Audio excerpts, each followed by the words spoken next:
ये कहानी है मसूरी के एक जंगल की, जहाँ सभी पक्षी अपने अपने घोंसलों में अच्छी जिंदगी बिता रहे थे। जंगल में सब तरफ चहल पहल थी, सभी पक्षी बहुत ही खुश थे कि अचानक एक दिन जंगल में तेज तूफान और बर्फबारी शुरू हो जाती है, जिसकी किसी भी पक्षी को उम्मीद नहीं थी। अरे ये क्या, इस बार ये इतनी जल्दी बर्फबारी कैसे होने लगी? मिट्ठू जी, लगता है कोई भयंकर तूफान आने वाला है। मुझे तो चिंता सता रही है कि हमारा घर भी मजबूत नहीं है। मीठी तोती इतने बात कर ही रही थी कि तूफान के चलते उसका घर बहुत जोरों से हिलने लगता है। मिट्ठू जी, लगता है हमारा घर टूटने वाला है। हमें जल्दी बाहर निकलना होगा, वरना हम इस घर के नीचे दबकर मर जाएंगे।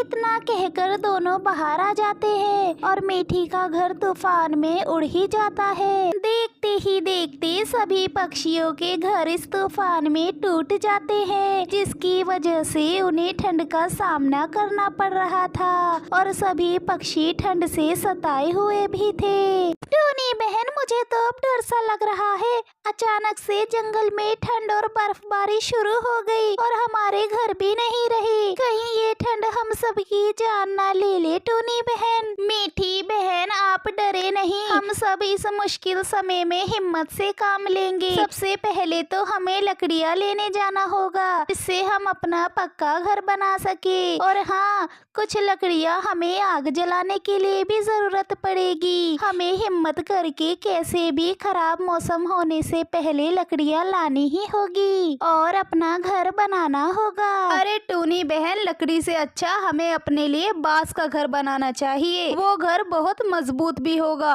और कोई तूफान उसे हिला भी नहीं पाएगा। टूनी को बंटी कबूतर की बात सही लगती है। आइडिया तो अच्छा है बंटी भैया, पर उस घर को बनाने में बहुत वक्त लगता है। वैसे 7 से 8 घंटे है हमारे पास। हम मिलकर बांस का घर ही बनाएंगे, जिसे कोई भी तूफान और आंधी ना हिला पाए। इतना कहकर सभी पक्षी जंगल में बांस ढूंढने चले जाते हैं।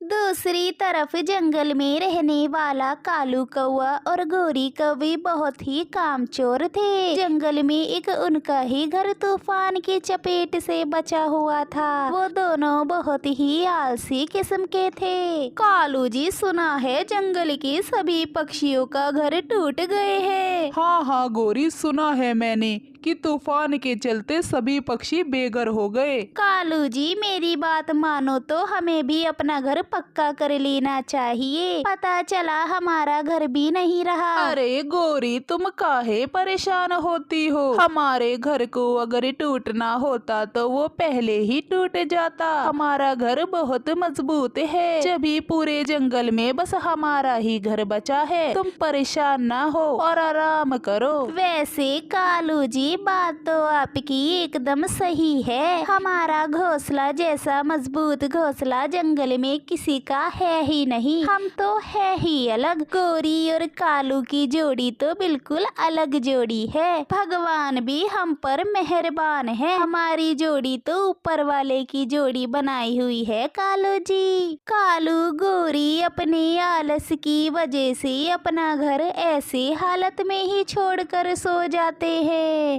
वहीं दूसरी तरफ अन्य पक्षियों ने बांस लाकर घर बनाना शुरू भी कर दिया था और सबकी मेहनत से एक प्यारा सा मजबूत घर तैयार भी हो जाता है। और शाम हो जाती है कि तूफानी हवाएं फिर से शुरू हो जाती है। कालू और गोरी का घर जोर जोर से हिलने लगता है। कालू जी, ये क्या हो रहा है? हमारा घर तो मजबूत था, फिर ये हिल क्यों रहा है? गोरी, बातें बनाने से अच्छा है घर से बाहर निकलो, इससे पहले कि ये घर हमारे ऊपर ही गिर जाए और हमारी यहीं पर समाधि बन जाए। देखते ही देखते कालू गोरी का घर उनकी आंखों के सामने तूफान की वजह से उड़ जाता है और एक गहरी खाई में जा गिरता है। कालू जी, ठंड के मारे मेरी जान निकल रही है। अगर ऐसी ठंड हवा चलती रही तो मैं नहीं बचूंगी कालू जी।